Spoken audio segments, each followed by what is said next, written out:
Nós estamos parte da cerimônia de graduação de CQ Colégio, caminha que é graduado na Tahai, na diploma na Nimavo.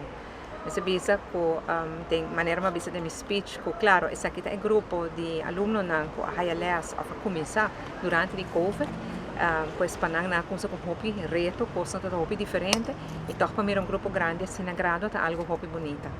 Minha felicidade graduada na mas assim na tour classe êxito, uma vez na com diploma aqui por considerar mané um passaporte.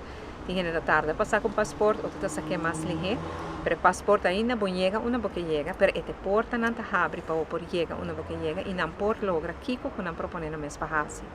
Também me agradeci docente, né? Sou como bem essa que docente não também, que durante o Covid tá dando leas, e durante o Covid nós agora que docente não tem que põe interesse general de nossos alunos, né?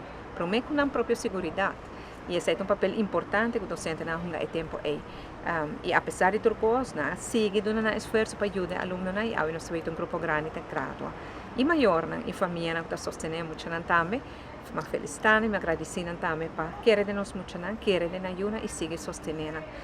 Então, a noite hobby bonita, nós estamos combinando algo diferente. Outra graduação que está tomando lugar no mês dia, que não pode quedar full cerimônia, mas uma cerimônia bonita, segura e hobby para bem e hobby êxito na tua estudante.